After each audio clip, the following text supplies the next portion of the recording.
On se retrouve aujourd'hui pour une nouvelle vidéo qui est un peu plus particulière puisque vous avez été quelques-uns à me demander plus d'informations sur ce que j'ai fait à l'école, notamment quel est le détail des cours, exactement qu'est-ce qu'on fait en école de graphisme. Du coup je me suis dit pourquoi pas vous montrer quelques-uns de mes projets d'école, comme ça vous pourrez vous faire votre avis sur est-ce que ça vous intéresse ou non.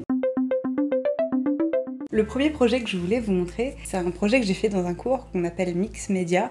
C'est un cours qui nous apprenait à faire du montage vidéo et un peu d'animation. Le brief, c'était de réaliser un petit spot publicitaire sur une thématique qui était définie. Alors il y avait site de rencontre, boisson ou alimentation, je crois. En gros, on avait la liberté de choisir ce qu'on voulait faire avec ces thématiques-là. Pour ce projet-là, on devait se mettre en binôme, et donc moi j'étais en binôme avec une copine à moi, et on a décidé de se porter sur la thématique des sites de rencontres. Du coup, je vous mets à l'écran le spot publicitaire qu'on avait réalisé. C'était donc un site de rencontre qui s'appelait MeetCat, donc bon, grosse référence à Mythique évidemment, sauf que là, on parle de chat. Pour ce petit spot publicitaire, du coup, on a filmé mon chat et celui de ma pote, et on a fait le parcours utilisateur du chat sur le site. Je peux pas vous mettre la musique qui va avec, mais bon, c'est une musique un peu langoureuse, vous vous douterez bien au vu des images. Du coup, on a fait un peu de montage, on a créé la landing page pour le site de rencontre, on a fait des incrustations écran pour le système de visio. Sachez que du coup, vraiment à l'école, on est quand même pas mal libre sur les thématiques et sur la façon de réaliser, chacun peut ajouter sa patte. Et c'est vrai que moi j'ai toujours aimé faire des choses un peu humoristiques, j'adore le kitsch. Bon là, c'est un projet qui je trouve me représente bien, et ma pote est exactement pareil, donc c'était super à réaliser. Le second projet, c'est la déclinaison du cours d'avant, sauf que celui-ci c'était vraiment un cours d'animation à proprement parler. Et le prof nous a fait travailler sur une technique d'animation qui s'appelle la rotoscopie. C'est le fait de travailler frame par frame, de venir dessiner ce qu'on veut sur la vidéo, et du coup d'avoir un rendu d'illustration animée. Pour ce projet-là, je crois que la sélection du clip sur lequel on devait travailler était libre, et du coup moi j'avais choisi un clip de Woodkid que je trouvais super intéressant, il était en noir et blanc, et donc je suis venue travailler dessus en blanc. J'ai créé toute une dynamique autour des visages, j'ai fait des lignes un peu partout, c'était vraiment de l'expérimentation. Là le but du jeu c'était pas de faire le clip au complet, mais c'était vraiment de s'amuser et d'expérimenter un peu cette technique d'animation. Ça prend beaucoup de temps, mais le résultat est assez sympa je trouve.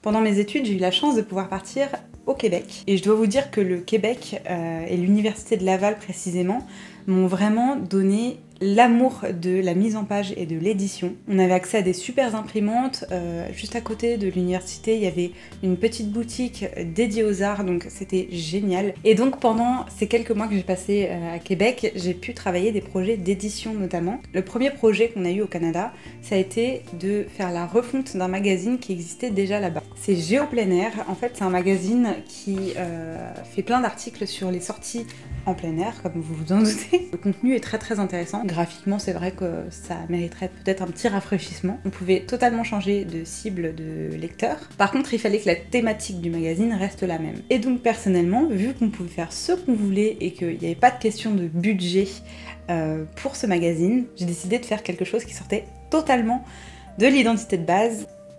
Voilà. L'idée c'était de prendre le concept du magazine Géo Plein Air et de le faire ressentir sur le papier en lui-même. J'ai décidé de créer une couverture qui nous emmène déjà dans un nouvel univers, donc en calque, très délicat, et qui laisse apparaître une immense photo de nature. En fait, je voulais vraiment mettre en avant le fait que les paysages sont magnifiques, et dans Géo Plein Air, le magazine de base, c'était pas mis en avant. On disait que voilà, il y avait des très beaux sentiers à visiter, mais les photos des sentiers en question, c'était pas forcément des photos qui donnaient trop envie, c'était juste informatif. L'idée, voilà, c'était de se recentrer sur soi et d'apprécier la beauté de la nature sans être harcelé par 20 000 textes sur une double page. Sachant que, évidemment, après, dans le monde du travail, on va nous demander au contraire de mettre un maximum de contenu par page et de placer plein de pubs. C'est normal, c'est comme ça. Mais voilà, à l'école, on a une certaine liberté et il faut en profiter un maximum en gardant en tête que voilà, dans la vraie vie, ça se passerait pas forcément comme ça. J'étais très fière de ce projet, j'ai été très bien notée. Je pense que le Québec m'a fait énormément grandir graphiquement. C'est pour ça que je vous disais, si vous avez la chance un jour d'y aller pour vos études ou même pour un travail, peu importe, n'hésitez pas, c'est vraiment super intéressant. Et vraiment, je regretterai jamais ce voyage au Canada, c'était vraiment une super opportunité pour moi. On change de thématique mais pas de pays puisqu'on reste au Québec pour le prochain projet. Et c'est un peu par hasard que j'ai découvert l'impression en lithographie. C'est le fait de faire des impressions via un procédé d'impression sur pierre. Je vous mets quelques images du coup pour vous montrer à peu près comment ça fonctionne les impressions sur pierre. Mais en gros l'idée c'est qu'on dessine donc ce qu'on veut sur une pierre qui est au préalable préparée et avec plusieurs réactions chimiques et des produits qu'on applique sur la pierre, ça va faire en sorte que ce qu'on a utilisé pour dessiner sur la pierre devienne une encre qu'on peut utiliser plein de fois. Et donc par ce procédé chimique qui rend l'encre utilisable plein de fois, ensuite on peut appliquer un papier sur la pierre et sous une presse en fait vraiment imprimer le dessin. Malheureusement j'ai oublié la majorité des termes techniques que j'avais appris pendant ce cours parce que c'était il y a 6 ans. Mais du coup je voulais vous montrer également ce genre de cours parce que c'est beaucoup plus original que ce à quoi on s'attend quand on postule dans une école de graphisme. Et c'est un cours qui m'a énormément plu parce que très libre et très intéressant. Je vais vous montrer un second projet d'édition. Le but pour ce projet, c'était de prendre des textes de Frank Berzbach, j'espère que je le prononce bien. C'est un auteur qui traite dans ses textes de la façon dont on peut reprendre le dessus quand on se sent submergé de travail ou de stress. Et donc la prof voulait qu'on réalise un guide de survie. Il fallait trouver un concept pour ce projet d'édition, c'était pas juste une jolie mise en page.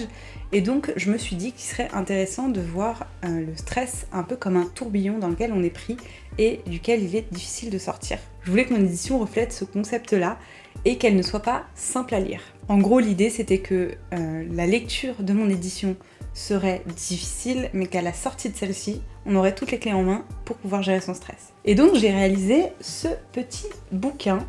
Comme vous le voyez, j'ai fait la reliure moi-même, c'est une forme de vague. Quand on regarde certaines pages, on a des textes bleus et rouges qui sont superposés, donc qui sont illisibles. Et moi, en fait, j'ai décidé de donner la clé de la lecture de ces textes en insérant des rhodoïdes rouges et bleus dans mon bouquin. Et donc en superposant les rhodoïdes sur les pages, on arrive à distinguer les textes qui vont s'effacer ou apparaître selon la couleur qu'on choisit. Toute cette édition est basée sur le fait que pour la lire, chaque double page change de sens, c'est-à-dire qu'il faut tourner le livre comme si on était dans un tourbillon. Donc projet très cool à réaliser, je me suis bien éclatée, et pareil ça a été apprécié, ça a bien fait rire. Alors je sais que dans le commerce ce serait difficile à réaliser parce que il faut avoir beaucoup de volonté pour le lire, mais encore une fois on était libre de faire ce qu'on voulait du moment qu'on suivait notre concept jusqu'au bout. J'espère que ce petit aperçu des travaux que j'ai pu effectuer à l'école vous aura plu. Si vous avez des questions sur du coup les écoles de graphisme, je peux peut-être vous y répondre. Alors pas à tout parce que moi j'en ai fait qu'une seule, donc je veux pas m'avancer pour toutes les autres. Mais voilà, n'hésitez pas à me demander quoi que ce soit en commentaire, je pourrais peut-être vous répondre. N'hésitez pas à me soutenir en vous abonnant à la chaîne et en likant cette vidéo par exemple. Et je vous dis à très vite. Salut!